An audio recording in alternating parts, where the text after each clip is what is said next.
Okay, as we were logging off, we got we flopped a flush.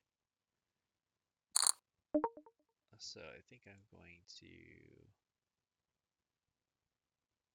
re-raise here.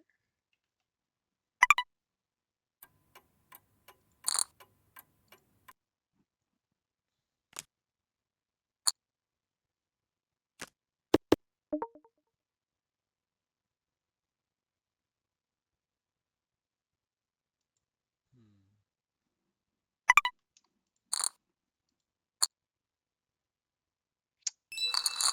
I'm just trying to think if I should have shoved there. Shoving's pretty reasonable. I mean, the quickness that he called the the river bet, I think shoving would have been correct. I didn't, I always, want to instead of polarize myself in something like that, I just want to get that value out of them. And if I go too big and they do end up folding, then I've lost all that money. Where I can go a slightly smaller size and they're just calling with a wider range. I think his range, for the most part, when he's calling that size, is pretty similar. So shoving again might have been the correct play. However, I do not know how he reacts to 1.5x river bets. I assume that his reaction to a 1.5x river bet is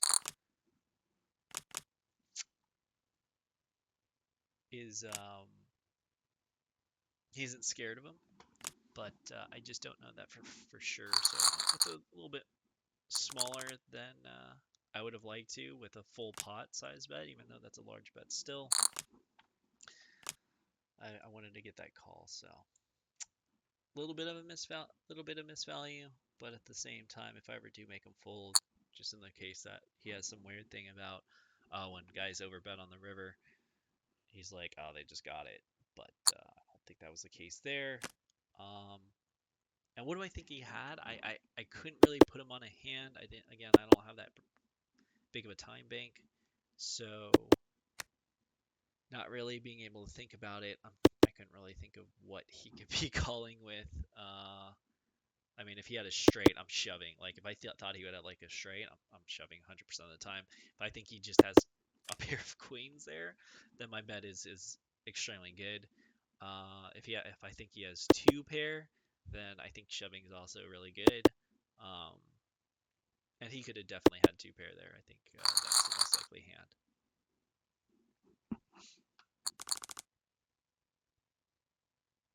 So unfortunate, missed out $6 I think with that call speed on the river. But you can't play perfectly, man. Can't do it. Can't know everything. You just got to take that information with what I saw now.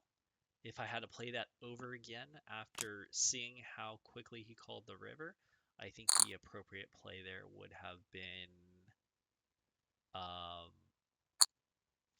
a $50, uh, maybe 45 to $50 re-raise on the flop or on the turn, and then a shove. I think that might have been a better play. It's iffy. It's really iffy.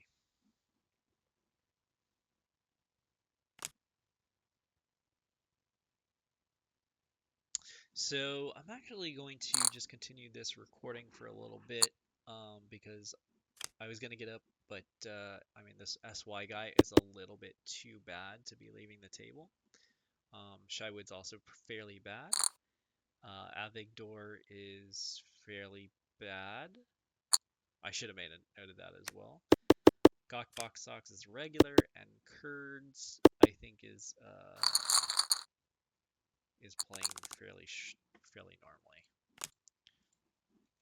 Shove re-raise with King Queen for X off for X. Shoved Spaz shoved flop with two overs and open ender on flush board. Hmm. should probably put him in blue since that is not a good move. Call. I don't think that I need to go in analysis of what I call with a 2 there. $2 bet. Reason why I'm folding here, I don't really know where I'm at. There's not many good cards to come. I'm not in position. Let's just fold. I don't really want to tangle with guys with bad hands that are terrible. If he was a little bit more weak passive, that's 100% a raise. If he's not weak passive and is a spaz, then it's not a raise. Fairly straightforward, right? Ooh, there's a good spot here if he raises. He thought about it for a while. I think I'm gonna just go ahead and get it, raise it up. This is a fairly loose 3-bet, but again, this guy is just all over the place. That's not a good flop. That's not a good turn.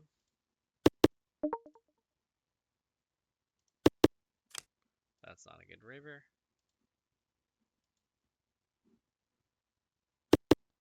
I think I'm ahead. Oh my god. I'm so bad. Don't worry. He calls if I raise. Oh man. So I would normally 3-bet here, but he doesn't have a big enough stack size in order to do that. So I'm just going to call. So stack sizes are fairly important. Not fairly, but like extremely important as to what type of hands you're going to want to 3-bet with. And when you have a drawing type hand and they have under 100 big blinds, then and they're spazzy, and this guy can 4-bet you, it just isn't as profitable.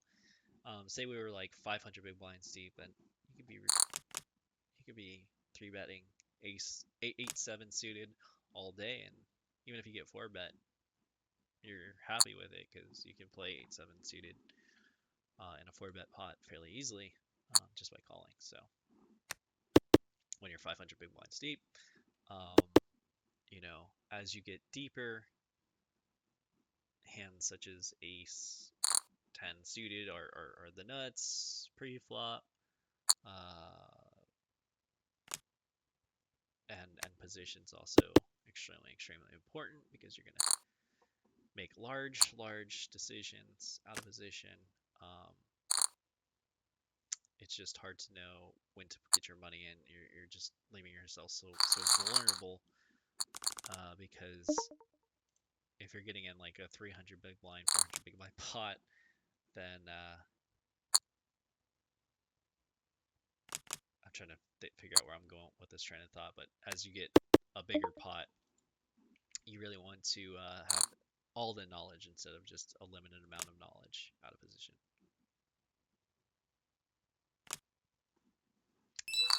That 7's here for protection. You know, checking back, they check, can't play the hand anymore. You're just gonna have to fold if overcards come. If he bets, you don't really want to call with 7's there, so that's why I led.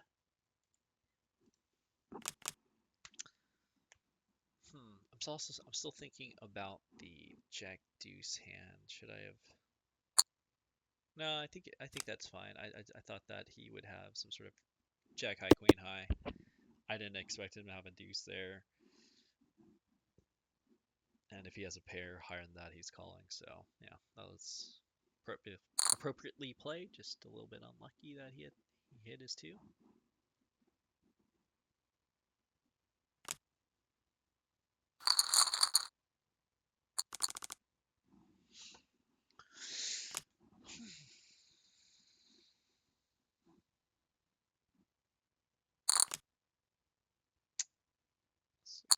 $6 bet, $6 call. I could call here. I'm just gonna fold.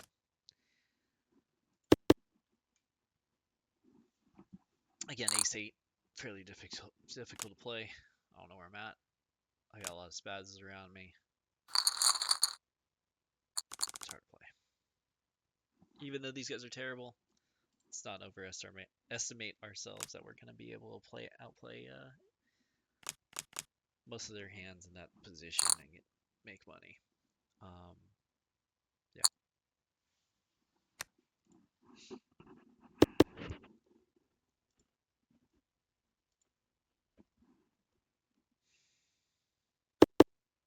I could have raised 5-9 here.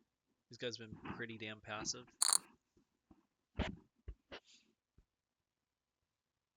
And I think I might do that on the next round.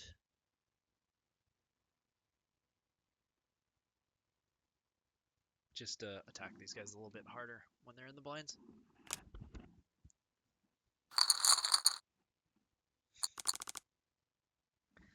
This is a good spot.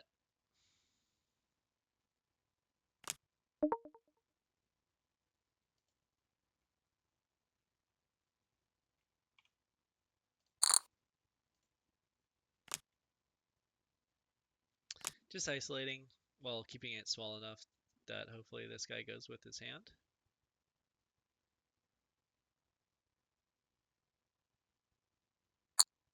Nice. That's kind of what I wanted to see anyway. That is not the flop that I wanted to see. I got 6 outs. Let's go ahead and... Okay. 6 outs. Fun time. Nope. Oh my god. Do I even call on the flop there? Probably not. Why can't I just have a good hand?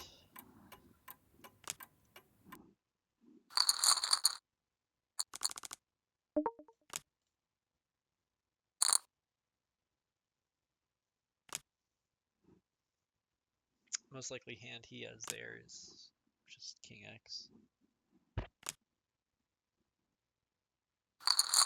We've already made note that he likes to lead. Oh my god, I forgot. Well, he can easily have a queen too, but I forgot that he'll lead bottom pair and stuff like that too. So, but I mean, he did call that $18, so he probably has a little bit better. I mean, most likely hand king queen, king or queen right there. But I am sad.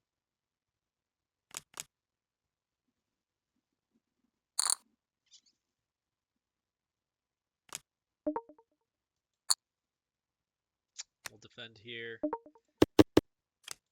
He just insta checks.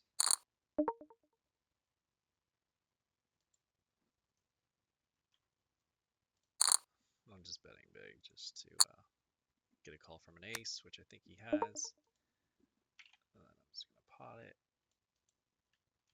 Oh, because the jack queen gets down. I was gonna pot it again. But I think the jack queen is a little bit scary for an ace. And so I just size down a tiny bit to get a call. Sure call from an ace. Yeah, so I mean, like, when I'm betting there, or when I'm betting anywhere, and I have the nuts or something along those lines, I'm always like, what do I want to get called by? What's their most likely hand that they have? And what is a bet sizing depending on their type of player to go with and call that river bet, and I size to that. Reason why I call 5-7 here is because I'm playing against 2 spazzes in position with a suited hand. And I don't think he's going to be 3-betting after only raising 4. I obviously can't really give off any other cards, so I do have to bet here. I don't expect them to be, I think they're both going to fold. Because, again, these guys are spazzes. They like to just throw money in if they do have anything. And that would have been a good bluff spot as well. But again, I just with bottom 2, 3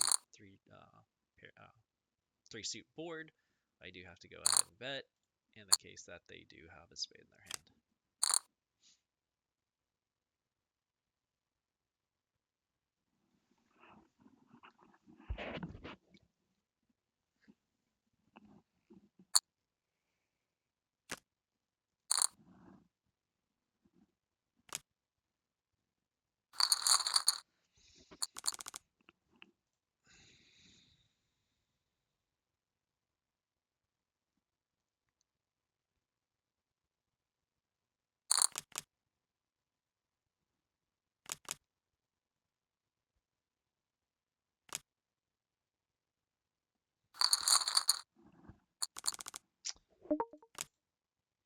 just taking a break with my voice right now. I was only planning on recording for a little bit, but action's a little bit too good right now in order to get off the table.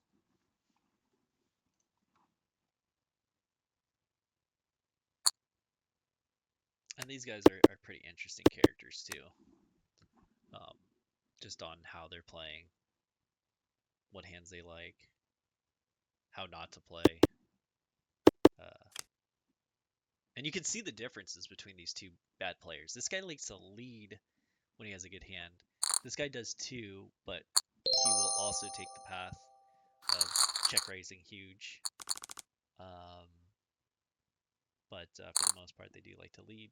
This guy 100% more so than this guy.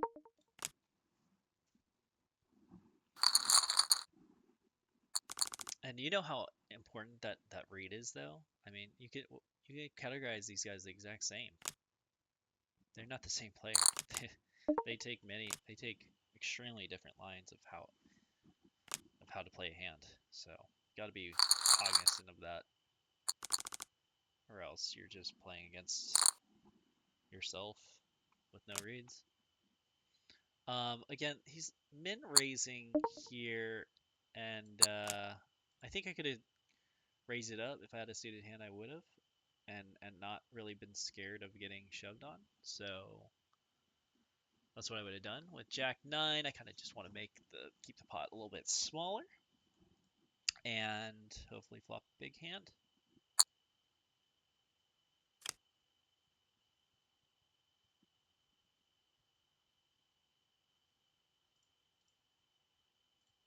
So this guy is noted fairly tight. It's good to know. He's timing down for some reason. I mean, like, that's just such a weird spot to time down. But I'm still going to be raising. And, yeah, I think this will get through, but looks like no. Oh, I think this guy has, like, oh, shit. I was gonna say, I think this guy has, like, 5-6, just based off how he's playing, but, okay.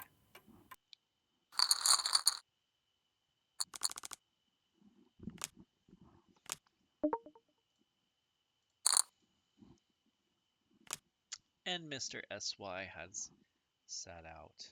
So sad.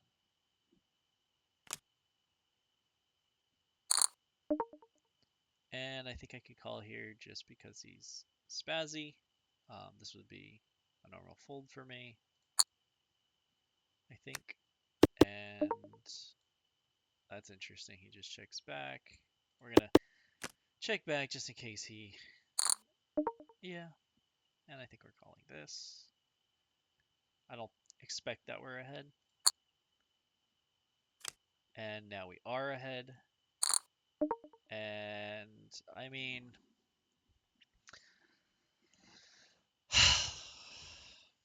He's playing it like he has trip tens, right? But, I mean, if he has an overpair, I'm shoving, and I hope he has an overpair. I hope he doesn't have tens. And he has tens. Fudge, man! It's just so sad. Like, I understand that this guy's leading and everything like that a lot, but like when you have a top pair, like, or set of trips, like right there, that check and then turn bet, and that river really looks like a set of tens based off of this player, and I'm just sad. There's not much I can do. He can easily have aces there and play it like that. Like, I think he plays a little bit different if he has aces or kings, but I mean, what am I going to do with king 3 there? Not shove against a crappy opponent. Go for a continuation bet. Go for our, let's see here, second continuation bet. Go for our value bet.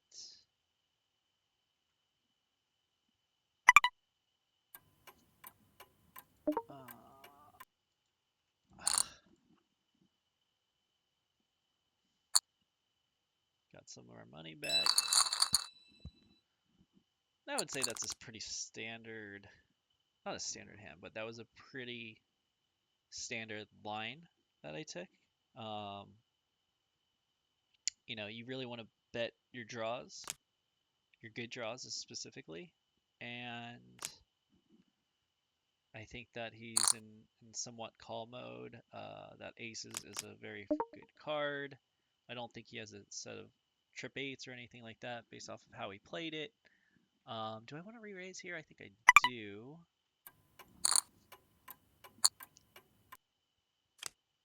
And then I'm just going to get a nice little continuation bet here. That's not fun. That's not a good card. I think I'll check this back now. I think I'll fold.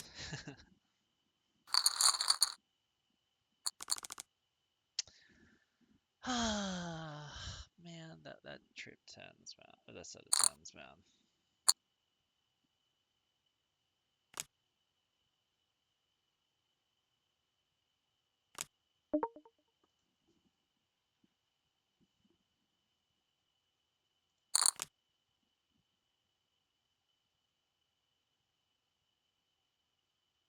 I don't expect this guy to play back at me too much. Unless he has a really good hand. Even though I've been super aggro, he is fairly tight. Him calling right there is interesting. I'm not 100% sure what these guys have. I think a queen and a jack are all in their range, however. That is not fun for me. I do have to fold. I would say like 10s, 9s, 8s, something along those lines, yeah.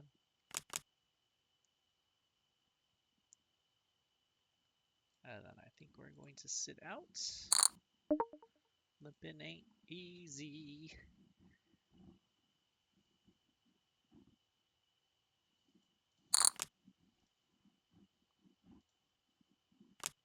And I'm looking extremely aggro against everybody so far.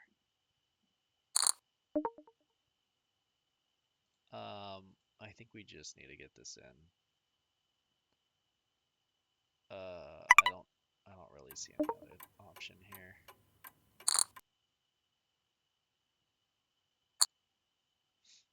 And he has queens, which is always nice to lose all my money. And I end up only winning $200.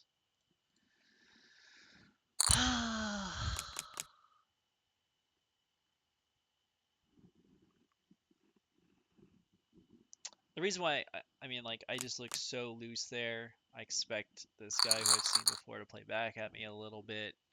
I have tens. Um, it's just, if he has an overpair to tens, then he has an overpair to tens. Most of the time, he's going to have, like, ace king, ace queen, ace jack there. He can have a lot of bluffs there. Um, not much I can do about it, fortunately.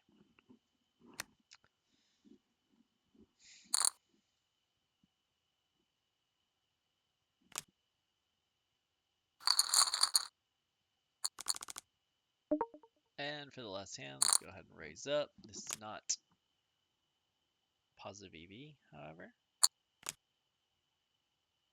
The tight guy at the table called in position.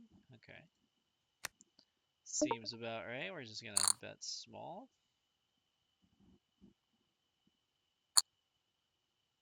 See how he reacts to it. Bet small again. See how he reacts to it. And that should be it. Alright, well, thanks guys. Sorry we couldn't keep our amount at 600 or above, but we did win some money, and we got a little bit unlucky against players that were much, much worse than us. So, again, this is SDSU playing Global Poker, and see you guys tomorrow.